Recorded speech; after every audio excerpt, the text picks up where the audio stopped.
White House Staff Secretary Rob Porter watches as President Donald Trump speaks with North Korean defectors at the White House in Washington, D.C., on Friday, February 2, 2018.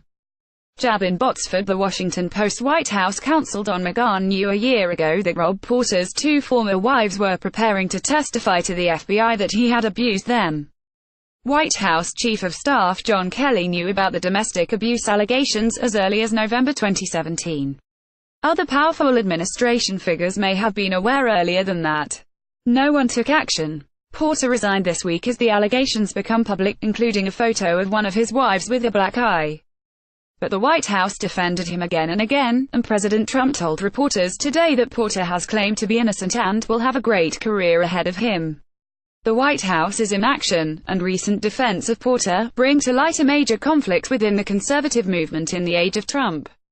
While House Speaker Paul Ryan touts his support for bipartisan legislation to end harassment and misconduct committed by members of Congress, and other Republicans make changes within their own offices, the Trump White House is not even paying lip service to reform.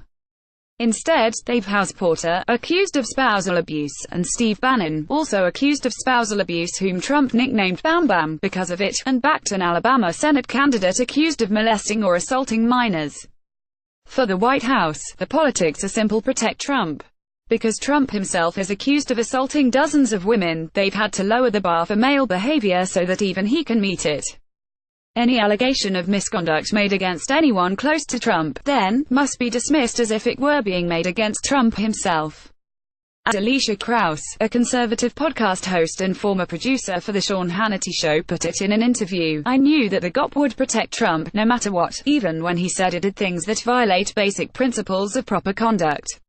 The Trump administration purports to celebrate women, but can't keep its story straight. The Trump administration has continually touted its bona fides as a champion of women in the workplace and in society, even as Trump himself has reckoned with allegations of sexual misconduct over multiple decades.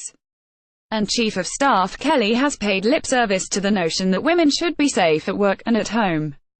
During a White House press conference in October, he lamented changing cultural norms that, in his view, put women at risk. "When I was a kid growing up, a lot of things were sacred in our country. Women were sacred and looked upon with great honor. But in the case of Porter, the White House did the opposite. The administration not only admitted someone accused of domestic abuse into its ranks but protected him while knowing he would be denied a security clearance. They continued to give him high-level jobs. He traveled with the president internationally, presented him with confidential documents, and helped write Trump's first State of the Union, all while lacking a permanent security clearance because of the allegations against him, a fact known to those tasked with some of the most important jobs in the White House. And the White House was even unable to keep its story straight once the allegations became public, with Kelly and Sen.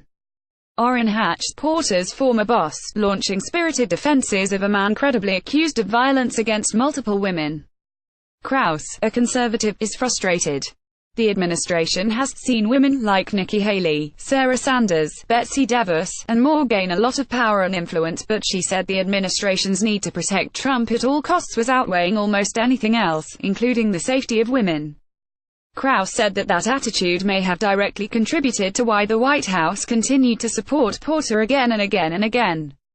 "My fear is that Kelly or other senior officials were aware of the allegations, but that their uncompromising, 'we must fight' attitude made them see attacks on Porter as just another example of Democrats, or the establishment, or the media, attacking Donald Trump from yet another angle.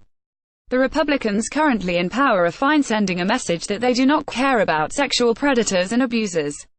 As much as the current dynamics are about Trump, there is precedent inside the conservative movement for conflict over domestic violence. Back in 2013, conservative Republicans fought an expansion of the Violence Against Women Act (VAWA) that expanded domestic violence protections to same-sex couples and undocumented immigrants and continued controversial, mandatory arrest policies. At the time, conservatives like then-Sen. Jeff Sessions said that he wanted to speak out against domestic violence, but that he felt the new provisions in the legislation almost seemed to invite opposition. In 2018, the debate over domestic violence among conservatives is playing out as the party stays hell-bent on protecting their president at all costs. Now, conservative women are asking why the White House seems more than happy to tout its record on hiring women and yet appears markedly uninterested in stopping abuse allegedly committed by members of White House staff. The message, over and over, from Trump and his team around him, is that these issues are not important, said Sarah Rumpf, a conservative commentator and contributor to RedState.com. Pointing to incidents ranging from allegations against former Trump campaign manager Corey Lewandowski to the White House's support of Roy Moore, Rumpf said, members of this White House do not think that mistreating women is a problem. The attitude is, do the job we need you to do, and we won't worry about little distractions in your personal life. Rumpf said the Republican Party's current disinterest in protecting women made her feel politically homeless. The Republicans currently in power are fine sending a message that they do not care about sexual predators and abusers, she said. She added that the cops seem to be fine if I am harassed or abused as long as the guy doing it is on their team. Amanda Carpenter, a former senior communications advisor to Sen. Ted Cruz, took it even further on CNN, saying that protecting Trump, and, in effect, men who abuse women in general, is a job qualification to work in this White House.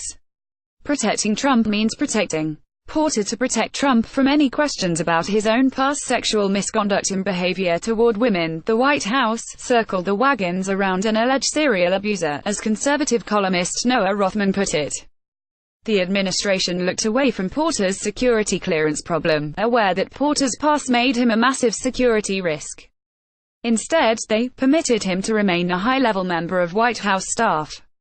It did this because this administration is built to defend Donald Trump, the same Donald Trump who told Access Hollywood's Billy Bush that, when you're a star, you can do whatever you want to women, grab em by the pussy.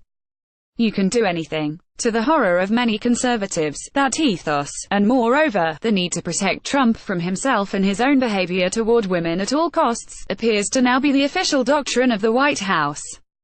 In a 1994 interview, ABC News' Nancy Collins confronted Trump about his past comments regarding women, particularly a New York Magazine interview in which he said, "You have to treat women like shit."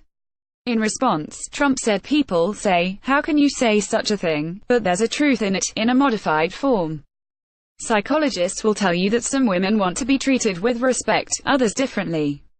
I tell friends who treat their wives magnificently, get treated like crap in return, be rougher and you'll see a different relationship."